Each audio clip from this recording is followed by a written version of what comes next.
Welcome to Writers Talking TV, brought to you by the Writers Guild of Canada. I'm Michael MacLennan. I'm a screenwriter and showrunner. I most recently did a series for Netflix called Tiny Pretty Things, Bletchley Circle, San Francisco, Queer as Folk, Bomb Girls, Fosters, and I'm the proud recipient of the 2018 Showrunner of the Year Award. Thank you, Writers Guild. We're here to talk about family law with the creator, showrunner Susin Nielsen, Sarah Dodd, who is the co-executive producer, Sonja Bennett, who's supervising producer, Ken Craw, who's also supervising producer, and Corey Liu, who's executive story editor. Before we get to that, the WGC would like to acknowledge that although this event is held online, we each live and work on ancestral Indigenous land. And as we gather tonight, we would like to respectfully acknowledge the traditional territory of the Anishinaabe, the Haudenosaunee, the Huron-Wendat, and the Mississaugas of the New Credit, on which the city and the WGC office stands. We give our thanks and respect for the leadership of Indigenous land defenders across this country, for always being at the forefront of protecting the earth and all life that sustains it. We are grateful to have the opportunity to work in the community on this territory. Global TV's Family Law debuted in September and did something very unusual, which was that it was greenlit for the second season before its first episode even aired. It puts a new twist on the legal drama and has created a world where family law carries multiple meanings. I will be speaking with the array of the great writers who is joining us today, and we'll be talking about everything from the individual writers' journeys to tips to breaking in, to the yay or nay on research, what it's like to write for a broadcast series today, and finding our voices as individuals and as a group as we collectively create a show. We will be chatting for about 50 minutes, and then we'll be leaving the following 15 minutes or so to answer questions from you. So all you need to do is please type in your queries into the Q&A box on your screen, and we will get to them. And before we get to the discussion, let's warm ourselves up with a quick look at the fantastic trailer of Family Law.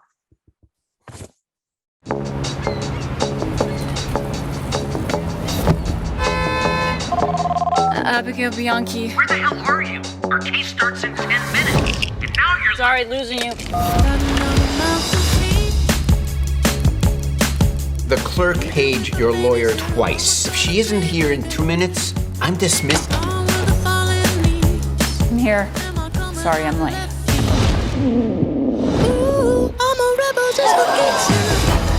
You can only practice law under the mentorship of a senior lawyer. No other firm would touch you. What do you want me to say? How about, thank you, Dad?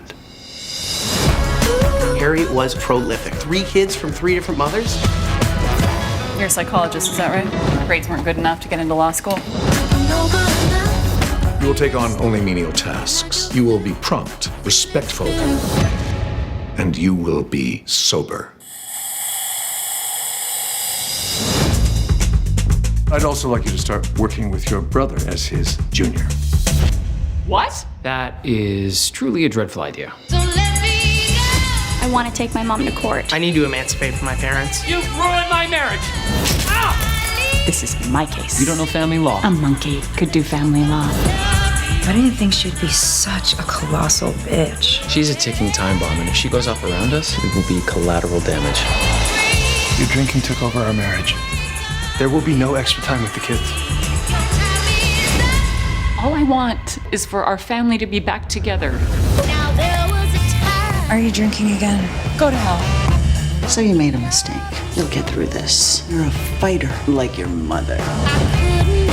You heard about that guy last year? Yeah, the moron sued and got like millions. I was that moron's lawyer. You learn nothing about family law yet? This isn't personal injury. This isn't about winning. First rule of family law, put the needs of the children first. Well, my father was a lousy parent, an emotionally stunted and unavailable human being. Objection! That was stupid. But it was also awesome. You took Abigail on to help her get better. So help her.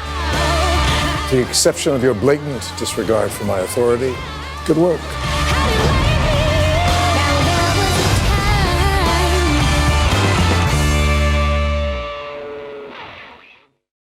Oh my God, I love it. So good. Susan, congratulations on this fantastic series. I just love it. It was such a privilege to get to watch a few extra episodes in preparation for this. And I want to start off with you, the creator of the series, and just to understand a bit about, I'm going to ask, kind of give you a couple questions and you can figure out how best you want to answer them. Why did you feel like this was the show for you right now? How did you go about creating it? And how did you kind of find the producers to partner with?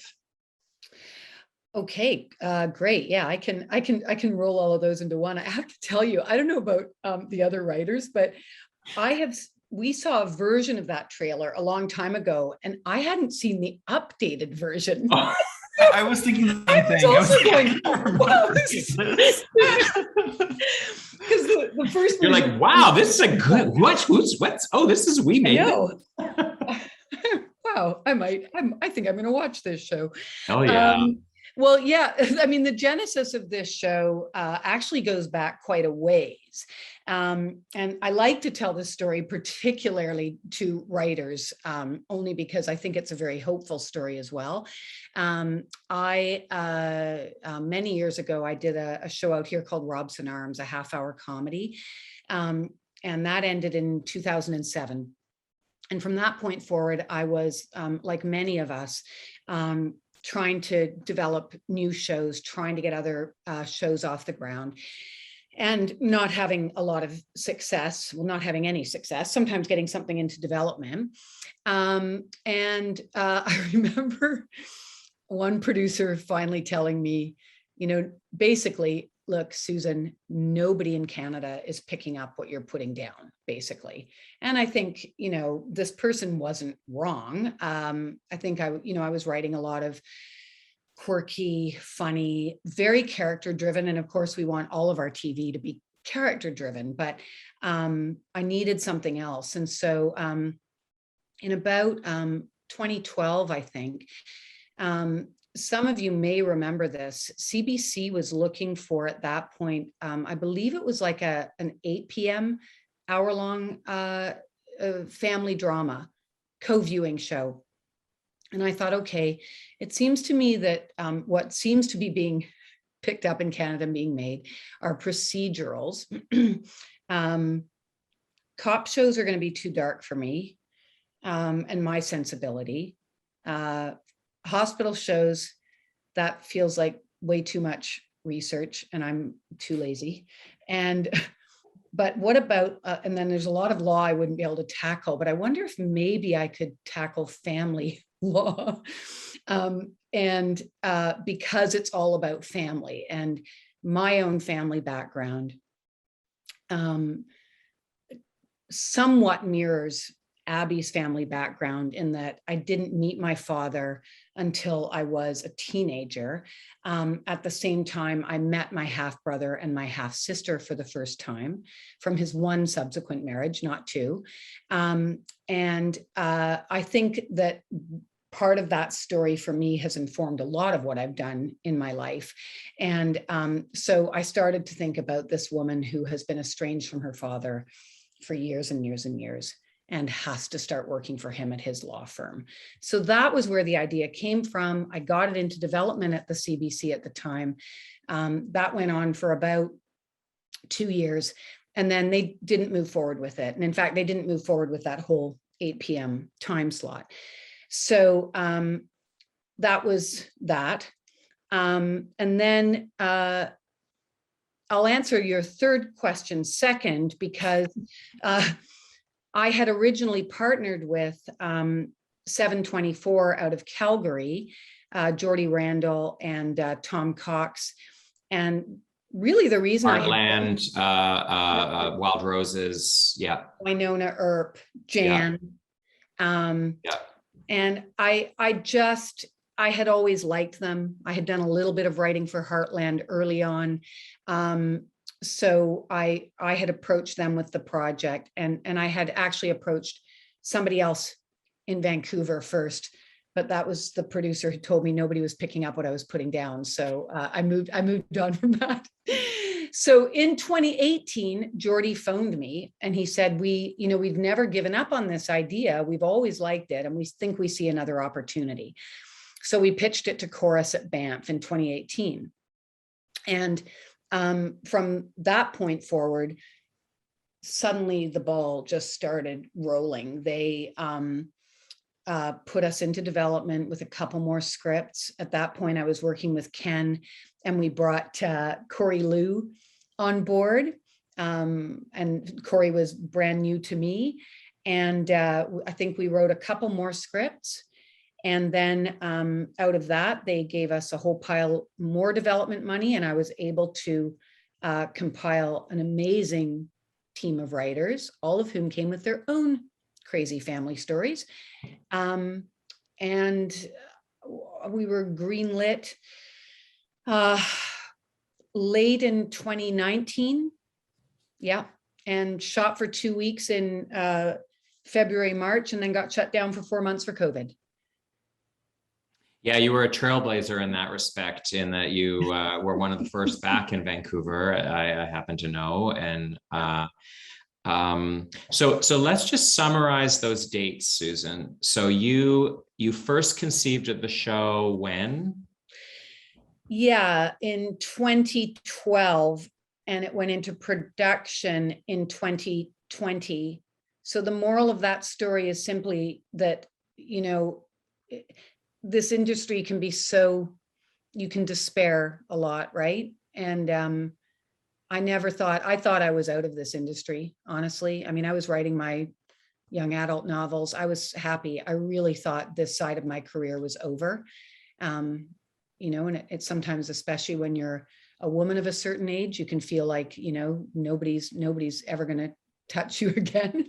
And I think, stories like this are sometimes just a bit heartening as well. That Hell yeah. And I want to just dig a little deeper into that. So you sort of talked about it. You sort of talked about how kind of almost from the outside in, you thought strategically about why this would be a good show to sell and why it would be a good show for you. But what does it mean for you to be the creator of this show? What are you looking to say through, we're going to share the glory in a minute or two, but as the creator of the show, what does this show mean to you? And what do you feel it's giving you a voice to explore? Well, I guess there's a couple things I would say. Selfishly, I think what has filled me with gratitude is that I've been able to create a show that's really my sensibility. That combination of comedy and drama, my sometimes exceedingly juvenile sense of humor.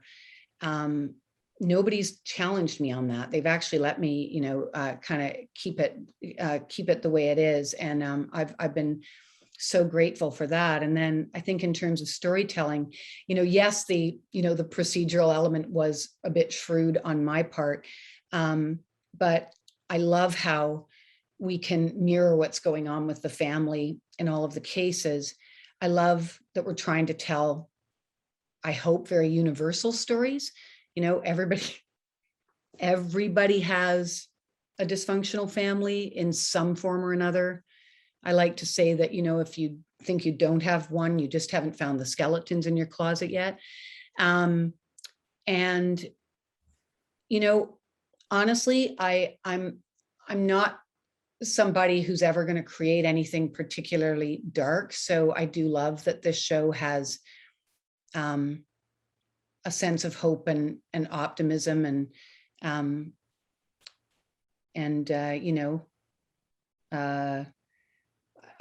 heartwarming sounds a little bit barfy, and I don't like that term, but it's not going to give you nightmares at night, hopefully. Yeah, and I want to talk a bit about this kind of brilliant high wire act. I think that the show does tonally a bit later.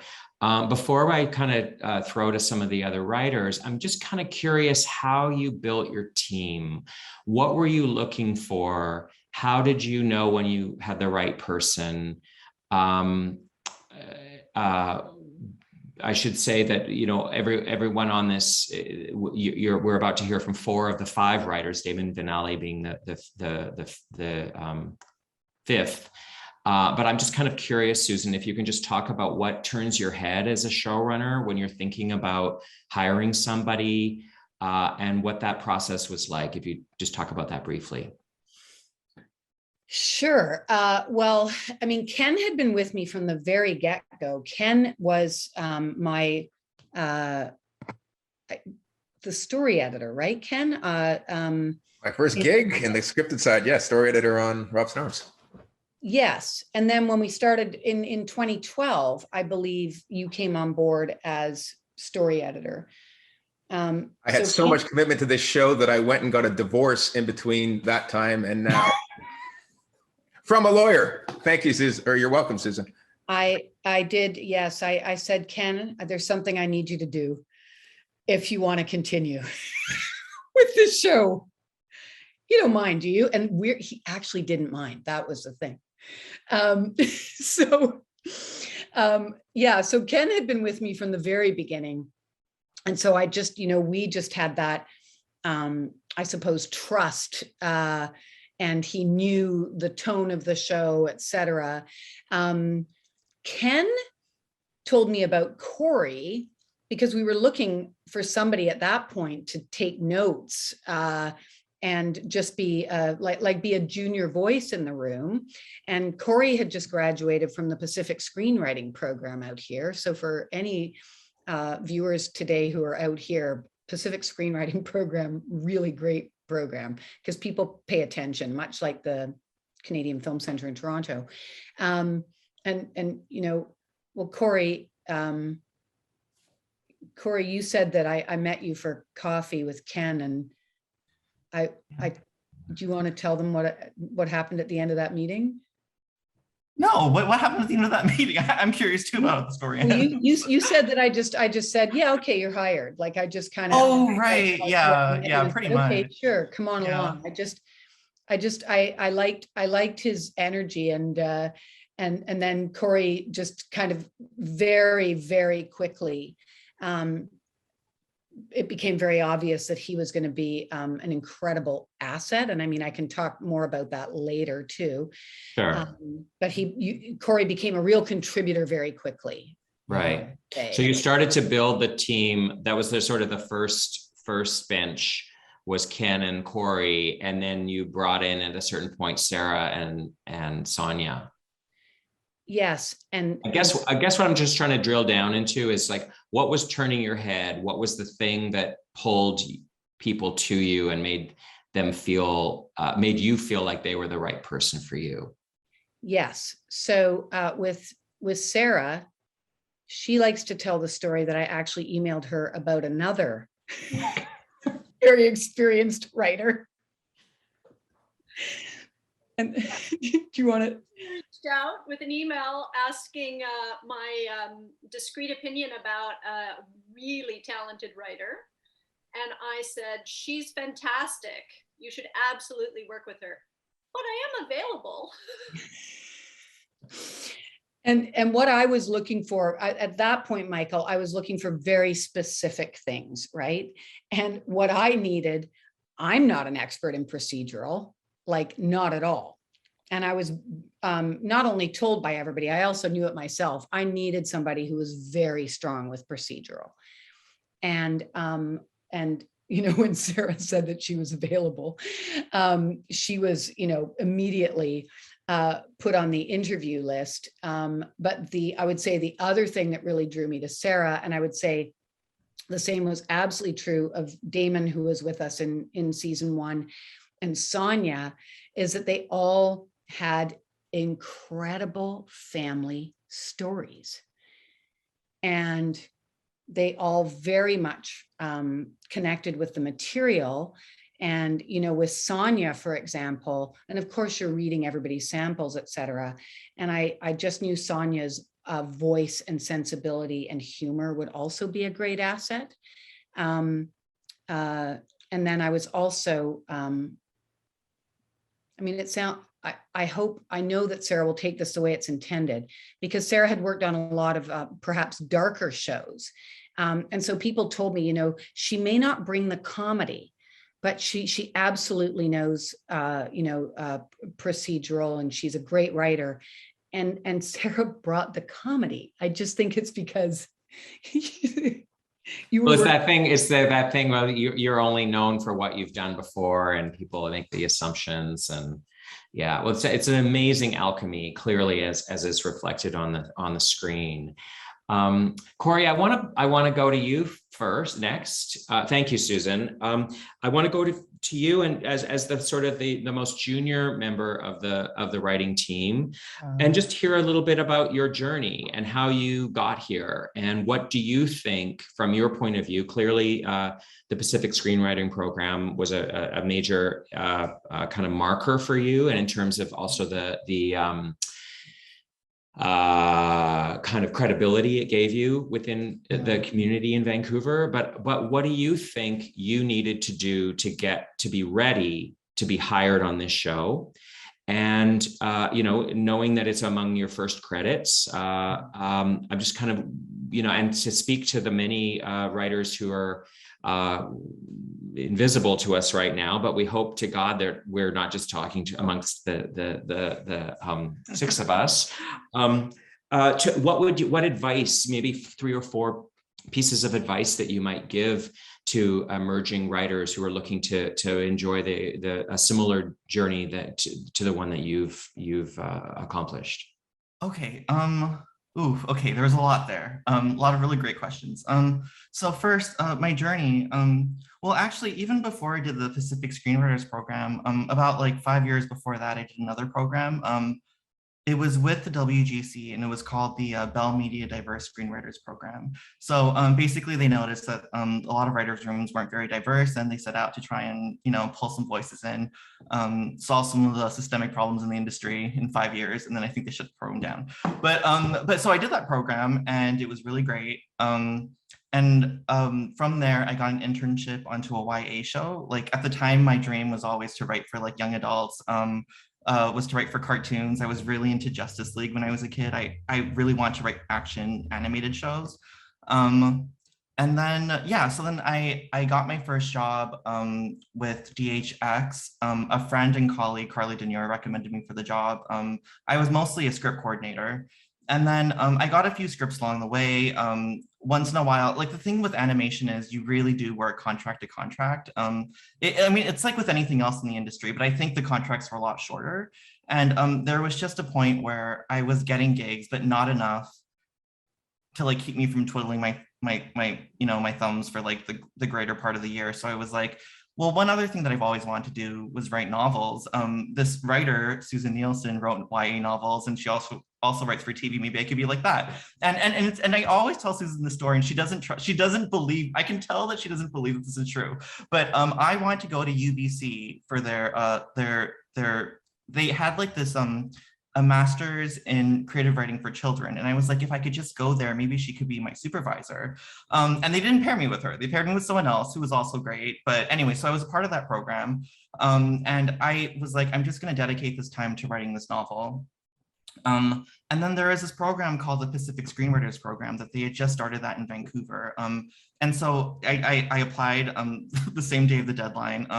I got in. I did an interview with Ken and Sarah. They were both, Sarah was actually the one leading the program that year, and Ken was Ken was a huge part of the program, and they both interviewed me. And I didn't know if I had gotten into the program at that point, but the next day Ken called me and he was like, hey, so just so you know, we're looking for a junior story editor or a junior writer for the show. It's run by Susin Nielsen. I don't know if you've ever heard of her before. And I was like, yes, I've heard of Susan before. And I knew Susan from a lot of her YA books. I really liked, I just finished reading, oh gosh, what's it called? George Clooney, Please Marry My Mom. So I was under the impression that it was going to be a YA, like a teen show, like Ready or Not or something. And then I got the materials and it was for a legal drama, which I'd never imagined myself. I had no desire to write for legal drama. I didn't feel like I was ready for it or capable for it. But I read the material, I went to the interview. And I think, okay, so to answer one of your questions, like what do you have to do to sort of get on someone's radar? I was very aware of the fact that they were looking for a junior writer who could take notes. And so I, like during the, like it was a meeting with Ken and a meeting with Susan, but they were also talking about story. And just because I knew that they were looking for a note taker, I took out my laptop and I was taking down everything that they were talking about, right? I just wanted to show that I took this job really seriously. Like I wasn't just using this as an opportunity to like, pitch my own story. Like not that I wasn't ambitious, but I knew what the job was, right? And I knew what my priorities were. And I think that was the point. I remember Susan made a comment like, oh, I like him, he's already taking notes. So I think that like, if you are a junior writer, if you could just approach a lot of your interviews with a lot of humility. Yes, you might want to be the next Ryan Murphy, but I think like just make them aware of the fact that you're aware of your placement. You're aware of the skills that they need, which is usually in Canada, like taking notes. And yeah, so I did that. And I guess, okay, so your other questions were, what other advice do you have? Yeah, just any other advice. I guess it felt like this was a situation of the right person at the right time. And I'm just curious if there was anything else that when you look back, if you were like, I built the foundations to ensure that this would be a success, because I think it's that question of when we get the opportunity, and how do you make sure you knock it out of the park? And was there anything else that you might now that you look back, that it was like I was really ready for it, it was the right time for me, because I'd done the following things. And I think so, like I mentioned before, like I didn't really imagine myself writing for legal dramas, but I think one thing that I knew that I was very good at was taking notes. So I took really great notes for the first the first few development rooms. But I also the thing with the legal drama is like I wasn't aware that like not all the writers have to be good at law or good at procedurals. I realized that I had other skills that I had learned from writing for kids, like like the basics, right? Like I think that I had a distinct voice. There were certainly different kinds of stories that I gravitated towards. Like I didn't know anything about law, but I knew something about family. And I think the advice that I would give is just to make yourself as indispensable to the showrunner as possible. So like often all the writers would, they'd write their story pitches and then we'd circulate them. And so I would make sure that I didn't want to just be seen as a story, like as a note taker. So I always made sure that I would spend about like 2 or 3 hours on every pitch. Just coming up with different story points, different notes, trying to format that as professionally as possible and as thoughtfully as possible. The other thing that I did once was, this is when it was just me, Susan, and Ken, and we were doing the writer's room in her living room. So I have a huge fear of driving, and at the end of that day, Ken couldn't drive me back home, but Susan could, because she was on her way downtown anyway to like watch a play, I think, with Yoren, her husband. As I was sitting in the back seat, I had an idea for an episode, and it was based on my own life. It ended up becoming episode 104, which was about the conversion therapy, because when I was younger, my parents tried to convert me, and which is hilarious now. But like I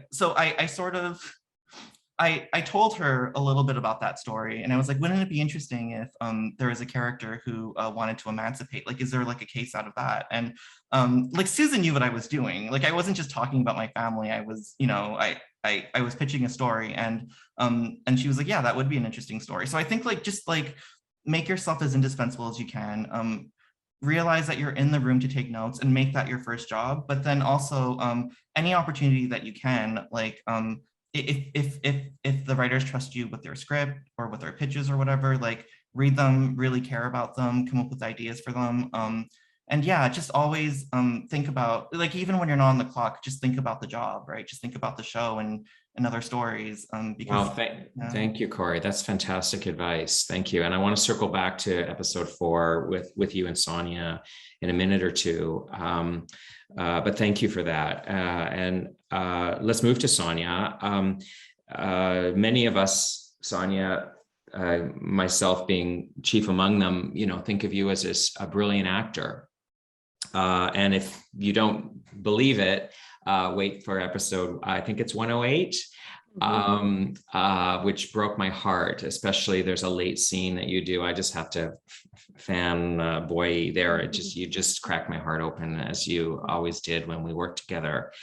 And I'm kind of curious to know, since in these majority of these past few years, you've been a writer, everything from King's Convenience to Letterkenny. And I want to sort of talk with you about this idea of reinvention and what made you feel that it was time to change what you were doing, and any advice that you might have for those among us who have maybe achieved a measure of success at some other avenue of life, and yet who are feeling a calling to kind of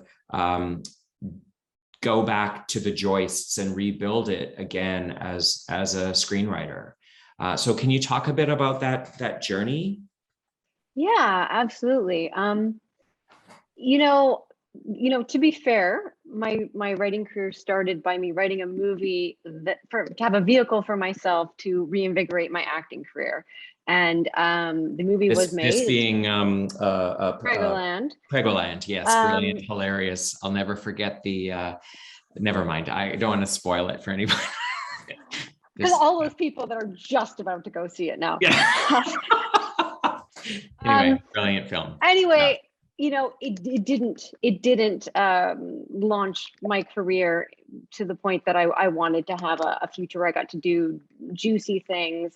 But I fell in love with writing in the process. So I was able to safeguard my future and give myself what I was craving, which was really agency and a satisfying career in a different way. So broadly speaking, I would say my biggest advice in a holistic way is don't be afraid to follow the breadcrumbs. And it's okay when you have, an idea of what success looks like. It's okay for that to change and evolve. Because I feel like in this industry, there's, at least with acting, maybe more than writing, I don't know. Like you don't give up. And if you have to want it so bad to succeed in things. And I have found when you jiggle that loose and you go, I'm not actually sure what the end result looks like, but I'm gonna follow what's feeling good and where, the world is giving me feedback. Keep doing this. And now, I love my career so much, and I love writing on this show so much, and I've never felt more fulfilled. It's just, yeah.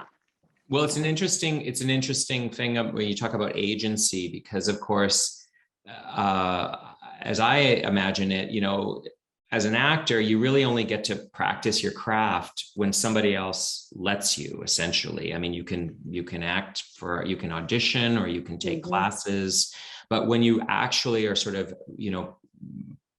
working as a professional, it's sort of like somebody deigns to allow that. And I guess as a writer, you have that capacity to show up at the page every day. Absolutely.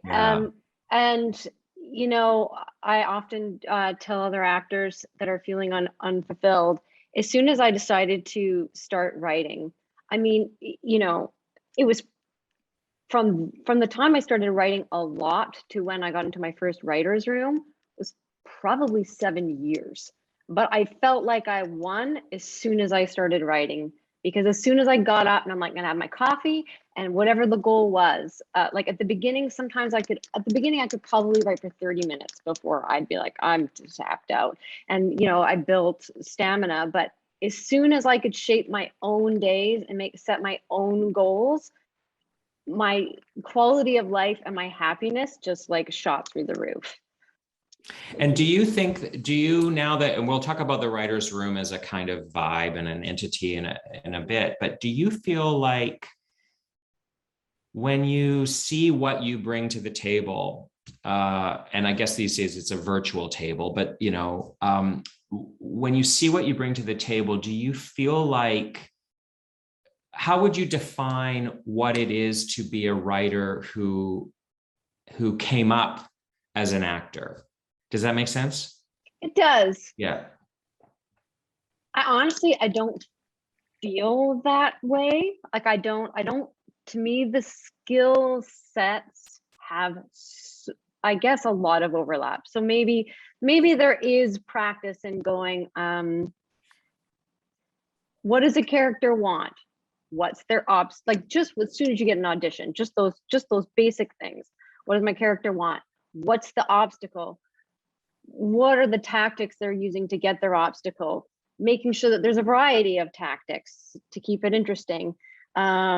What is the journey of the episode or the movie or the scene to make sure that, you know, your characters are changing? So yeah, I guess there are those things that were ingrained, but these are also all things that are in every writer's book that you read. Like I have no formal training as a writer, but the acting books and the writing books, there's an awful lot of overlap. Thank you. Ken, if Sonja is about reinvention, I feel like you're about evolution. I need to look at my notes here, but while you were on Heartland, you went from junior story editor to story editor to senior story editor to executive story editor to consulting producer to supervising producer. And I want to talk about how do you be that guy that a show sticks with for all that time and all those steps up and invests in, and who rises through the ranks and learns and accomplishes so much in one show. And also connected to that, do you feel like credit matters? Like, do you feel like, to what degree were you doing a different job when you were junior story editor versus supervising producer? Is it just a number? Is it just a couple of words that confers to kind of how much you're getting paid?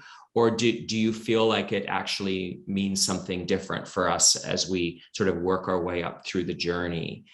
And while you answer this, can you please at least once drink from your mug? Okay, I'm going to start with the mug. There it is, the family law mug. I think it's backwards, but we can see it. It's good. And that bourbon is delicious, I got to say. Yeah, it's a great question. I mean, when you're on a show as long as I have been on Heartland, 13 years for me, it's 15 years for the show, you tend to rise up in the ranks, hopefully. And I started there as a junior story editor and script coordinator. So I was doing the role that I just want to interrupt you. That's very humble of you to say that, Ken, but there are a lot of people who didn't rise up through that show, who didn't stick around. So I just want to make sure that in your answer, you're actually talking about what do you feel you brought that that allowed you to be, I think next to Heather, the longest serving person on the show. I could be wrong, but don't be humble here. I want to hear what you think you brought to the party. Well, Mark Haroon is the other longest standing member of the story department. He's been there from the start. And the three of us really bring different things to the table, but have some similar sensibilities as well. So I think that helped in bringing, if you're going to bring anything to any project, it's yourself, your stories, your experiences, and your strengths. And like Corey was talking about earlier, you really need to navigate in any room you're in. What's my position within this room? And when I started out, I was the junior person in that room. I knew that there was certain expectations that came with that, and probably an extent to how much I should be weighing in and where I should be weighing in, and having that understanding early on, and then as you're rising up the ranks, recognizing that changes as you're going up, that more is being expected of you, and every year a story room might change in dynamic because there's new people in, some people out, and every single story room has a different dynamic onto itself. And it's like, if you've ever played sports, which I did growing up, it's like every time you're on a team, you may have a different position and you may have a different role you need to serve, and you need to suss that out very quickly and understand, okay, what they need from me in this room is maybe to bring some comedy or some levity, because there's not as many people in the room who are bringing that in this particular room, but that may be not the case in another room. So I think on top of your own skills as a writer and as a creator and as a voice in a room and in a department, you need to evaluate what that department needs and try and bring it. And as far as like credit goes, I think that it's not just a credit. I think that whether it's within the room or probably sometimes even more importantly on set, there is a certain, you get looked at in a certain way based on your credit. So it helps a writer, if they've got a producer credit, for example, on set, to maybe get the respect and the ear of people who need to hear a message from the story department. And that is why you've got a striation of producer credits within a department, so that other people in other departments on the show understand that at times you are representing the department and the executive producer is empowering you to take that role. Yeah, beautifully put. And, you know, I sometimes liken, like, most people's journeys in a writer's room as a TV writer, it's almost like bricklayers, you know, like the first year you sort of move around bricks and then you mix mortar, and it's like many years before you actually build a wall. And I just wonder if you can kind of reflect a bit, Ken, on what that process of mentorship has meant for you and how it's kind of equipped you to stand where you are today. Yeah, mentorship for me on both sides has been a very important part of my career, even within this department. Susan was the first showrunner that I worked for, and I kind of reached out to her / stalked her out of the Canadian Film Center to get my shot on Robson Arms. And not only was she a mentor and someone that I looked up to in that particular department, but we went on together to work on development on other shows. And she would often be someone that I could reach out to and ask questions, whether it was about my role in the department or a deal that I was looking to put together with the producer. She was someone who had been there and done that. And I've wanted to pay that forward as I've risen up the ranks and had my career extend. And you know, Corey Liu right within this department is another example where I got to be on the other side of that table. And at the Pacific Screenwriting Center, Corey just came to the table in the interview that I was a part of, representing himself in such a genuine and authentic way, and really brought his best self forward. And I just thought that was such a lesson for anybody, that no matter what meeting you're in, if you're sitting across the table from somebody in this industry, always bring your best self forward, because he had no idea that I was sitting on this information that we needed a junior story editor in our department that next week. And he impressed me so much that we asked him on board, and I'm happy to always just give any kind of experience, advice, or anything from my career that helps a younger writer, because at the end of the day, it's a great job, but it's a difficult industry to navigate. And the more we're in this together, the better. Oh, beautifully put. And so it sounds like you were definitely, I definitely know that idea of sort of paying it forward. And Lewis Hyde and The Gift, the book The Gift says, you suffer gratitude until you can kind of give that, pay off the gifts you've received to somebody else. So it's a beautiful example of that. If you're about elevation, I think, Sarah, I want to talk about, if Ken is about evolution, I want to say that, Sarah, you're about elevation. And that is, I want to talk to you. Oops, my chair just fell. As I talked about elevation, that's crazy. Sarah, I mean, yes, you recently were one of the brilliant executive producers on Cardinal. And a lot of your career has been occupying a fairly high level, that sort of co-producer level, the kind of motive and now family law level, where you're the lieutenant, you're the sort of in terms of that, if it's a comfortable word for people to use, the sort of hierarchy of a writing team. You're serving, you're right there, you're the right hand person for the showrunner. And I'm curious if you can talk about the kind of pros and cons of that, maybe the differences of how somebody at a relatively senior level adapts to the unique needs of a show and the personalities of a screenwriter. And I should just check my notes and make sure I'm actually asking the questions I wanted to ask you. Yeah, just to sort of talk about how you nail it with every time, as I have hired you before, you know, when I've asked and when I've needed that sort of high level writer and thinker, how do you navigate that world where you're not the showrunner, but you're right there at their side? Yeah. Sure. Well, those are good questions, Michael. I want to say that I started as a script coordinator, and I was really lucky to have fantastic mentorship all the way along coming up in my career. So I have hit every rung on the ladder coming up, from script coordinator to story editor to executive story editor. And so I've had the benefit of seeing what really works in a room, what helps bring a story together, hopefully what brings out the best in a team of writers. I really appreciated what Ken had to say about absorbing what's happening in a room and trying to bring that piece that you feel is missing, or that you feel you can really bring naturally and genuinely. And for me, I can't do this job unless I disappear inside the show and really own it, take it on as it's my own show.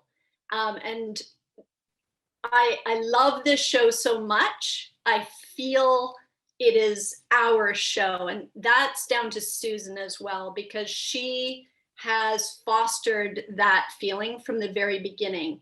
She is so inclusive and supportive and nurturing. She brings out the best in all of us. So it's very easy for me to just want to give Susan 100%, whatever she needs, whatever the show needs, whatever I feel I can bring. And I feel very protective of the joy that is this room. So whatever I can do to make everybody feel safe, comfortable, supported, that their schedules are manageable, that there's a bit of a life work balance. You know, does the script really need to be in on Thursday, or is Monday okay? Those extra few days can make a huge difference to a writer. So I guess to answer your question, it's just been years and years and years of practice and observation and learning from the very best in the business. People like Suzanne Bolch and John May, Peter Moen, Ian Weir. I mean, I've had such positive experiences coming up that it's brought me to a place where I feel like I can support Susan in this. And would you say the main way you support her is in the room? Are you on set a lot, or are you primarily the sort of keeper of and I recognize that these days when we say room, I don't really want to talk too much about COVID, because let's, pray to God, we're never going to need to learn the lessons or to apply the lessons we've learned in these last year and a half. But in that sort of sense of the room, are you, is that your main area of engagement with the show, and does that change from show to show in your experience? Well, the role of co-executive producer really is both the room and set. And so, yes, I do spend a lot of time on set when we're in production. But Susan has been really good about giving every writer an opportunity to be on set and really produce, take their episodes through prep and onto set and watch cuts and give notes at an early stage. So that's true certainly for my episodes, but as a co-EP, I'm also on set for other people's episodes as well. Like, I don't really think of my episodes and other people's episodes. They're kind of all my episodes. That's how I feel. Well, that sounds like that's a reflection of the way you build your episodes, that it's a collective experience. And so maybe I'll throw it to Susan to speak to this first, but if you want to sort of talk about your values as a showrunner in terms of how you make television together, and with, again, the caveat that when we talk about rooms, it no doubt has been almost entirely a virtual experience in recent months. But what do you try to accomplish in terms of the vibe you're creating for a room, and how do you like to roll? Okay, well, first of all, I'll disabuse you of the notion that we've been meeting virtually, because we actually just awesome, love it. 9 days together, starting in development for season 3, and we actually have been meeting in a nice large space together. But we're at that point where we're double vaxxed, and I have to say I think we're all really enjoying meeting together. And certainly when we were in production, we were together. The writers had a trailer. We could be physically distanced, and that all worked really well. It's Zoom is hard because, of course, I kept wanting to, butt in, but I was behaving myself. I wanted to say that, Sarah is omnipresent. She is everywhere, and this show would be, I would be lost without her. So if she tries to go anywhere, I might have to hire a hitman. Although the best thing that could happen for Sarah, of course, is that she should also be running her very own show. And, I just wanted to say one quick thing that when Corey was talking about taking notes, just for anybody who's a more junior writer listening, if you can take good notes, I think that's a sign that you're a good storyteller. Because taking good notes, when you're in a room with a bunch of writers who are all throwing out a whole pile of ideas, and somehow you have to glean what's worth keeping and what isn't, and at the same time throw out your own ideas, I can tell you I couldn't do it, and that's a very hard skill. In terms of values in the room, I would say, I think, one, if I'm good at anything, one thing I'm good at is I absolutely know what I'm good at, and I know what I'm not good at. So I think I never have any fear about surrounding myself with people who are at least as good, if not better than me. And I think that's hugely important. I also think, and you can gauge the writers' faces on the Zoom call, but I'm never, ever afraid of abandoning one of my own ideas when somebody else has a better idea. And very, very often they will have better ideas than me. I like to create a very welcoming atmosphere. We absolutely laugh a lot. I do worry periodically that sometimes, especially as I get more and more comfortable with these writers, my humor is absolutely acerbic. The sign that I like you is when I can tease you. And see, now Corey's going into his hood. This is the surefire sign. But if I like you, I tease you. And so I'm sometimes aware that I need to be a little bit careful of that. But I think that creating a really safe environment, like we throw out a lot of ideas, and of course, some of those ideas are garbage, right? But if you can't throw out the garbage ideas, you're never going to get the good ideas. And oftentimes what you think is a garbage idea actually winds up being a really good idea. And And, I've been so lucky to be working with this core group now, moving into third season development. We're not greenlit, it's just development. But I think we're very comfortable with each other, and we've got such a rhythm with the characters, and so again, I think it's a very happy place. You can ask them privately later if they do. No, that sounds great. That sounds great. I want to pivot to a question about this is a broadcast show, and a lot of things that people are thinking about today and writing is certainly by reflected by the samples I'm reading are streamers. They don't have act breaks. They're heavily serialized. And this is a show that walks in my view, walks a beautiful, big, juicy, complex, morally twisty, turny a story, but then consistently delivers a compelling, kind of appropriately scaled series of serialized elements for the relationships and the journeys of the central characters. And it does so without really kind of adhering to the rules, I guess, of the sort of, A, B, like the A seems really big, and then everything else is sort of equal.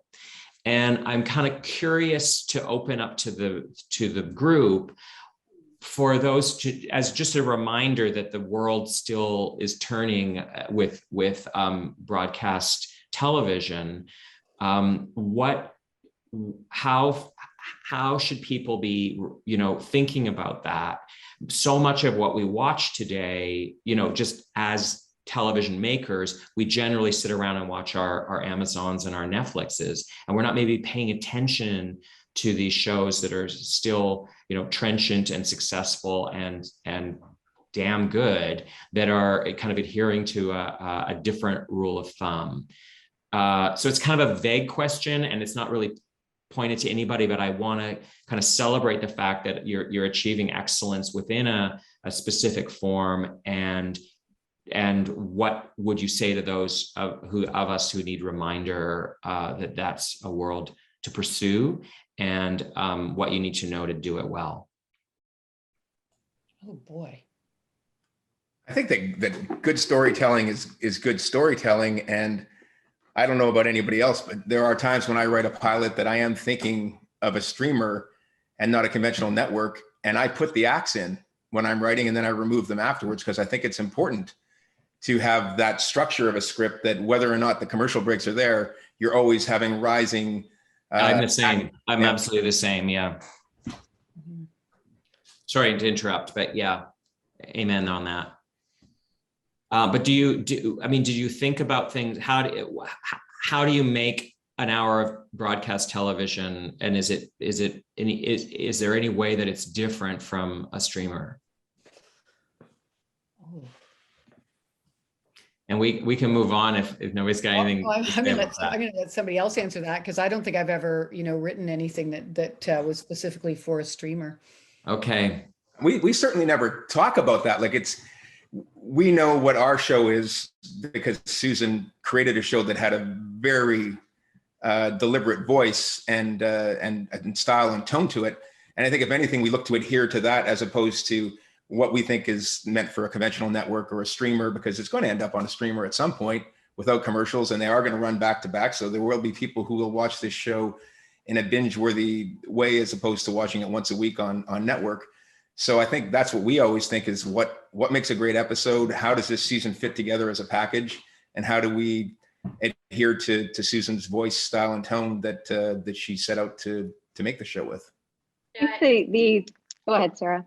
Sorry, Sonja, I was just going to say, we don't have a really strict convention either. Some of our stories have big juicy A cases and lots of great personal stories. Some of them have a slightly smaller A case and maybe a companion B case, almost 50-50. Sometimes There's we'll one coming up. There's one that's kind of almost over 2 episodes too, right? Yeah. Yeah, and we have some continuing stories, plot stories, and we have lots of serialized stuff, but we'll also do shorter serializations as well as some longer serializations. We really have a lot of freedom. I'm obsessed with what happens to Craig the pug. Just saying, you know, I'm sticking around for Craig. Well, and I feel like our network has actually given us more freedom than maybe we sort of conventionally think, no pun intended, of a conventional network. They've really let us, you know, I sort of assumed all along that they would say, we need higher stakes. The case needs to be the big thing, shrink the personal stories, but they don't do that. And they'll let us do an episode where the personal stories are much more prevalent than the case. And so that's also been really nice. There's and been very few things, right, that they've said maybe too dark, very few. Mm-hmm. That's true. But, you know, and that said, like, I'm super grateful. And I, you know, honestly, our network execs have been so good at Chorus, Susan Alexander and Rachel Nelson. They've been very supportive in a way that I have frankly never experienced in Canadian TV. You know, and that said, you know, I suspect we all look forward to the day when the show may also wind up on a streamer, because we've created these, if I may say so, we feel beautiful episodes that, you know, if you get to go right through to credit, I mean, you know, we've chosen the music. We've chosen the music that takes you out. Who wants to see their show get squeezed in the middle of an episode? Yeah, no, you're absolutely right. You're absolutely right. And the show is beginning to really turn heads internationally. So I'm quite certain that'll happen. Well, of course it'll live on a streamer at some point. We're big in South Africa right now, apparently. Wow, fantastic. I've got 2 more questions and then we'll throw to I see some good ones in the Q&A. So feel free to drop in there. I kind of just want to talk a bit about, to pick up on what Ken said about voice. And I want to sort of explore whether I'm going to come at this kind of a sideways way, which is through the idea of addiction. The central character, of course, understands herself to be an alcoholic by the end of the first episode, and an alcoholic addiction is a hard thing to write about, because either, you know, you cure it with a magic bullet and you're just better in half an hour, or you relapse, or you know, it's a long, slow haul. And I think that, in my view, you've created a series that really honors the truth of that journey and that struggle, but isn't, to your earlier point, Susan, in terms of reflecting the kind of tone of the work that you're interested in kind of putting out in the world. It also still is in a world that is hopeful and buoyant and full of love. And I'm kind of curious to know how you spoke about voice or tone in the show. And how and whether or not that evolved as you got to know the show better, having written more episodes, you know, like did you go back and change things, or like was it perfectly formed by Susan, or was it kind of an amalgam of everyone who's with us today? No, it was perfectly formed by me. Moving on. Next. No, I guess the question is, how does a group find a singular voice? How does that happen? It's a kind of a strange, beautiful alchemy when it works. And I'm just kind of curious if anybody wants to reflect on that. Well, I'll start simply by saying, I think that what I brought to the table was a pretty clear Abigail. You know, she was the one I loved her. I knew her from the get-go. That said, everybody here has brought so much to that character. And you know, if you look at, like, if I were to go back and look at my very original pilot, there's elements for sure that are very similar. And then there would be, it would just be a much better script. You know, all the dialogue would be much better thanks to everybody here. But I can tell you that there were a lot of other characters that I were not fully formed yet, that I didn't fully see. Maybe I'll leave it over to somebody else to maybe talk about finding some of those other voices in the room. Well, I mean, there are characters in any show that we write on that you've got experiences that line up more with, and some that are a bit more of I don't know what to say, a struggle, but a challenge to grasp, because their existence is so much different than the experience you've lived. And so I think that as a group, each of us in our bandwidth maybe has experiences that line up with a character more than another, or a writing voice that lines up more with a character or another. And I think you tend to lean on those other writers around you, and of course your showrunner, to bring what you can to the table to enhance a character and what that voice of that character might sound like or evolve into, but also look for direction on characters that maybe you're not having that easy a time with, and you'll find that if you've got a room of diverse talents and experiences meshed together, that it's that alchemy you're talking about. I would also say that we're really rigorous in our story room, Michael. So we talk for a long time about all kinds of ideas, story arcs, and opportunities and challenges and possibilities. And then we write really detailed story pitches. They're about 5 pages long. And we're thinking about theme, and we're thinking about how the personalized cases dovetail with the A cases, the legal cases. Then we all come together and we break the episodes as a group, all of us, and nobody leaves the room until we all have that feeling, I want to write this one. And then those outlines come in and we all read them and revise them and punch them up. And then we write first drafts, and it's the same thing. Second drafts, we do a very close reading of our scripts before they even become a read through draft. Then we all meet together after the table read and go through it again with a fine tooth comb. So there's so much love and commitment poured into the scripts every step of the way that if you had any doubt that you weren't hitting Susan's voice, you're so supported that by the time it hits the floor, it's most definitely Susan's voice.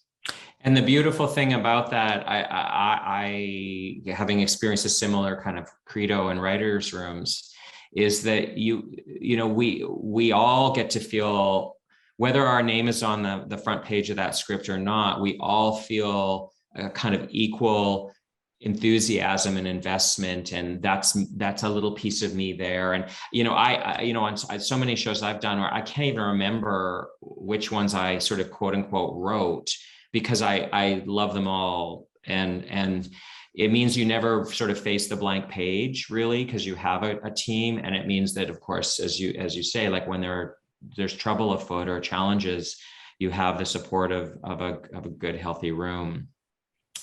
I want to talk about the fact, finally, my last question, then we'll get to the ones here. All of you, as Vancouver born and bred, right here, I want to salute you all in that you are all you've also committed to careers in Vancouver. And so I guess in a way, this is a question for the people on here who specifically are living in Vancouver, but also maybe who are not living in Toronto. Let's just put it that way. And full disclosure, I'm currently sitting in Toronto, but I want to hear from you what it's meant to commit to Vancouver as a home base, what it means to find community in a smaller center of gravity, a vortex of the industry. And if you think that it's any advice that you would have for people who are feeling called to this work, but who aren't sure they want to make it to the, LA or Toronto, and what words of encouragement or guidance you might have for them. Let's start with you, Sonja. Well, to be fair, I think probably for most of us, the hardest writer's room gig to get is the first one. And I did have to go to Toronto, and I had 2 very young children, and it took me 2 years of trying to get into a television room before that happened. And I didn't know if it would take another 2 years to get another opportunity. So I left my kids behind and went to Toronto for 2 months. So it is hard. And I wouldn't suggest that it's going to be possible at the beginning to not leave Vancouver sometimes, because it certainly was for me. But it sure is a treat to be able to live here and base my life here. And I think that is largely about getting to know the other writers in this city and building that community here. But also, I don't know how others feel, but to me, it feels like the world is getting smaller, and that has been definitely a silver lining of COVID. And I worked on a TV show that was based in Toronto last year that I was able to do because I could do it via Zoom for 3/4 of a year. So hopefully the world this will be something positive that comes out of COVID, that we are able to work this way more, and we'll be able to travel less. I'm looking at our people on this seminar. I would say every single one, with the exception of me, has traveled to work, has not, hasn't just stayed in Vancouver. And probably the only reason that I stayed is just because maybe I'm too much of a homebody to go anywhere. And then also, of course, I had this like huge chunk of time where I was writing my books. So I'm not sure that it is always possible to only have a Vancouver-based career, quite frankly, if you want to keep working in this industry. Yeah. Yeah, okay. It certainly is always you feel pretty lucky to get a gig in the town you live in. But in Canada, unlike the United States, where you've got LA, that really is that spot that you can go and as a writer know that can be your home base. Even Toronto here, I have many writer friends who end up in the Maritimes or end up in Winnipeg or end up in Alberta. North Bay. Our productions are across the country.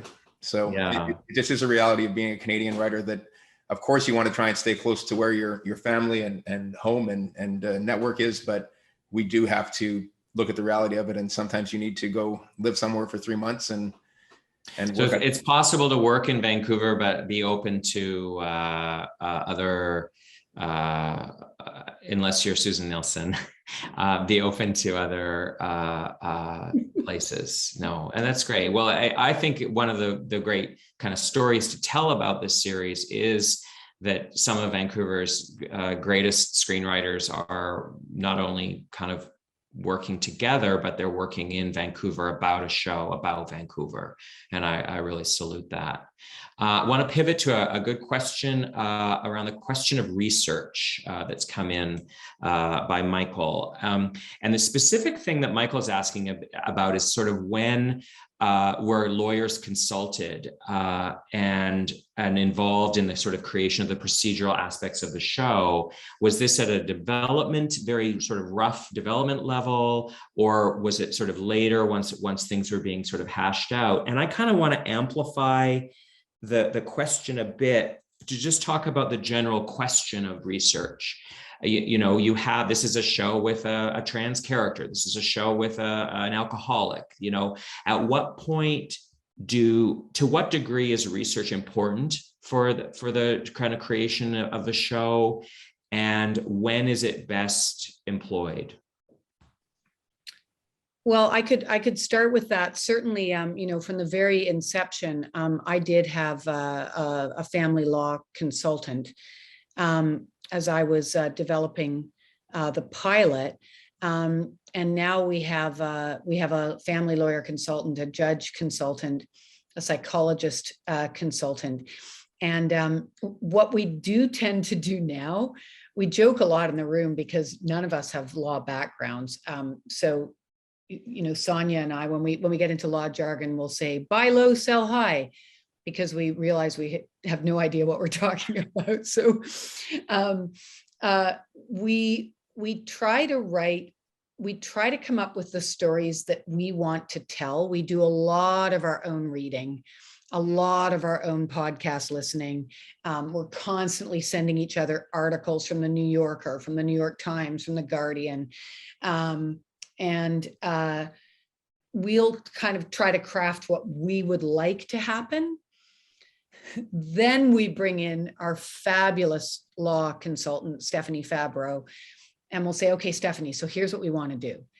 And she's great because she gets story. And so she tries to help us make it work in a way that isn't, very egregious, I suppose, that we're kind of walking that line. And so then she'll read our story pitches.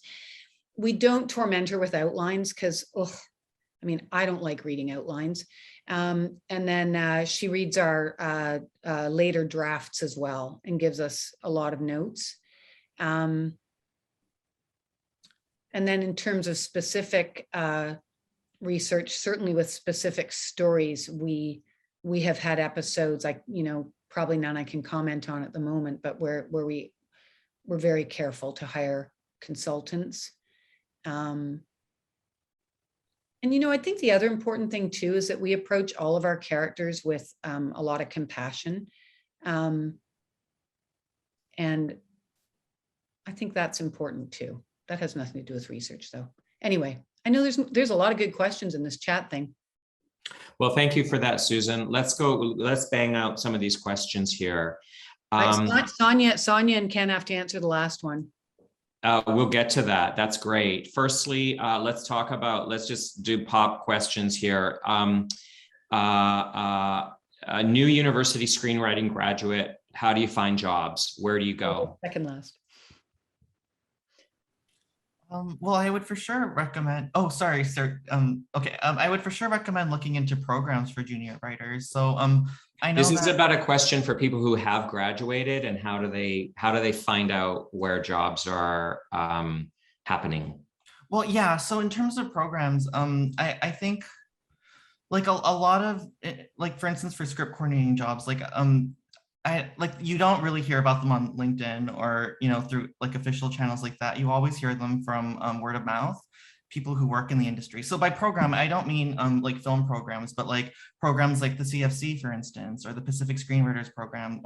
In Toronto, Natalie Younglai and a whole team of amazing people are currently heading the BIPOC Screenwriters Program, which is based in Toronto, but I think because of Zoom, like it's open to everyone around Canada. But like, and these are all programs that help you get your work at the level where you can show them to professionals. And indeed, there's usually like a networking opportunity where they do have people come in and you pitch to them. Sometimes they leave their contact information and but basically the point is that like there are a lot of these entry level programs. There are internships that, for instance, Chorus, I think Global offers. Like, I would really just do your research and look for as many of these programs as you can find. And then, hopefully just use them as opportunities to network as much as you can, and hopefully just impress someone enough that they're willing to read your samples, when they're looking for a note taker or whatever. But yeah. Yeah, thank you. And I think that the one thing I would just underline on that is it's about connections. The cynical way of putting it is that this business is it's all about who you know. But the uncynical way of putting it is, yes, it's all about who you know. Get to know people, be curious, reach out. We're going to get to the point where we can all stand in crowded, boozy rooms again and connect. And we're writers, so sometimes that's out of our comfort zone, but find the ways to reach out and know and support the people who are at the sort of same levels of your journey. Yes, I think that's really the key, that people often think that they need to network up.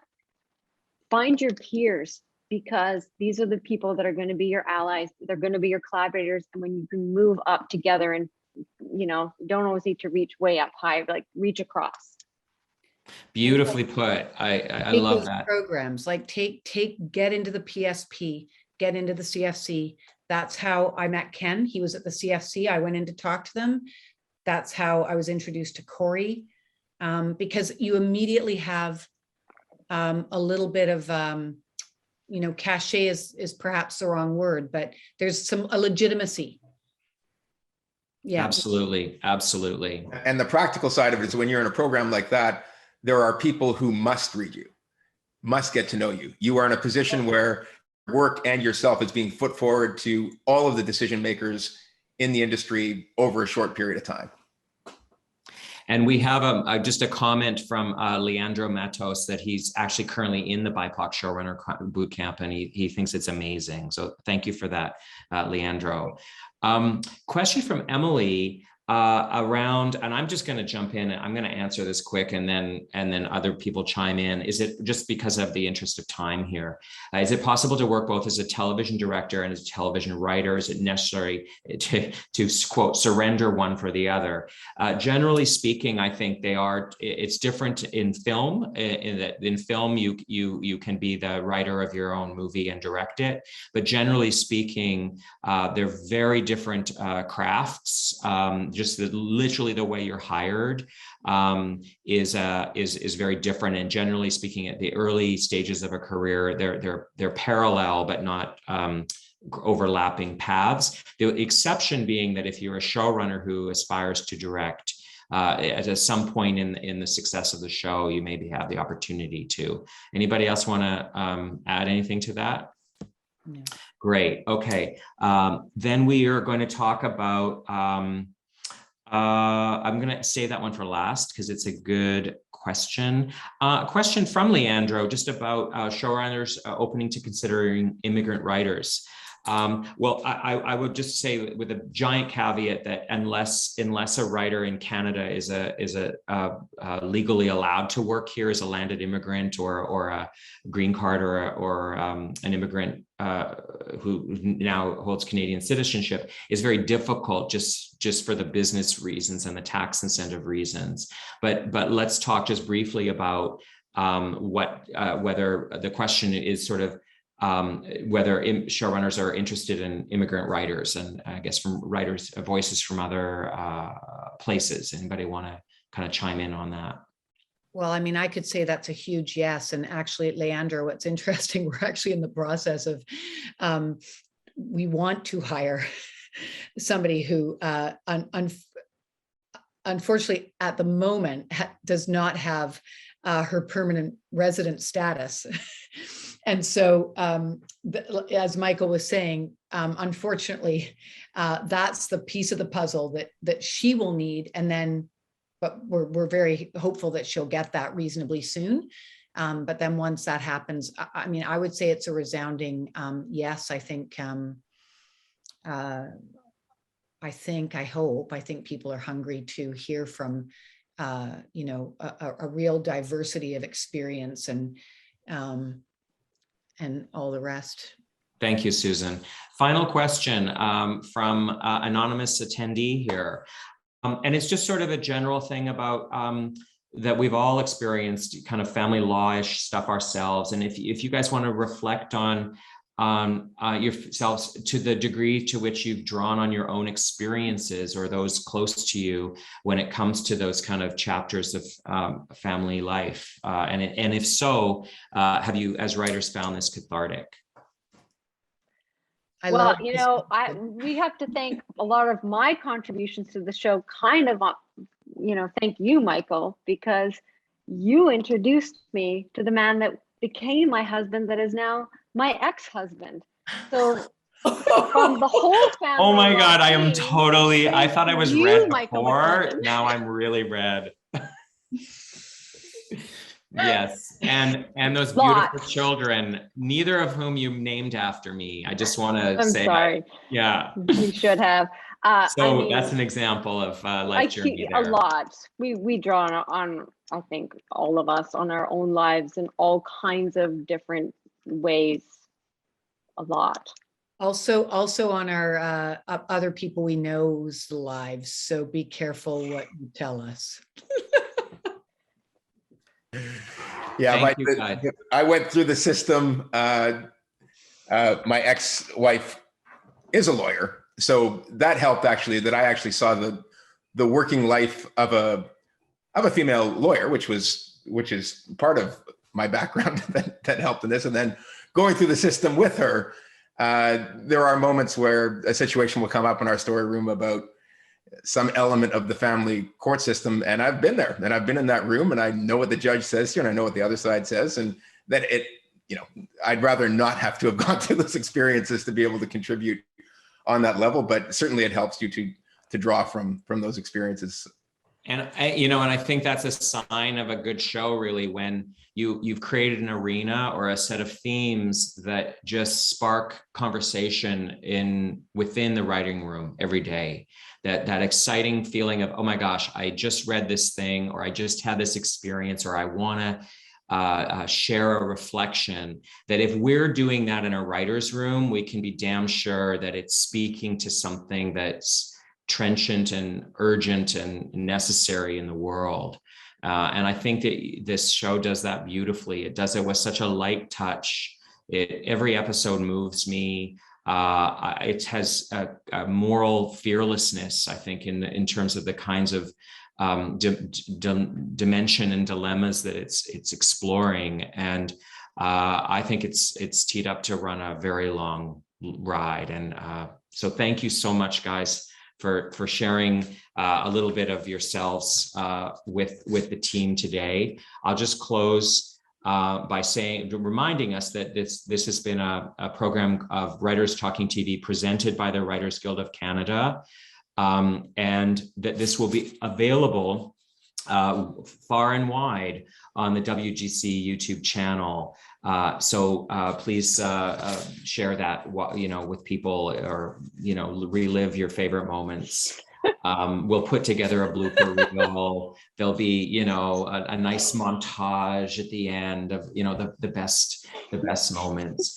And I just want to thank again the amazing panelists today: Corey Liu, Ken Craw, Sonja Bennett, Sarah Dodd, and of course our brilliant, beautiful Susin Nielsen. Thank you, everyone, for watching. Thank you, Michael. Thank you, Michael. Thanks. You were a great moderator. Thanks a lot, everybody. Thanks for the great questions too. Bye.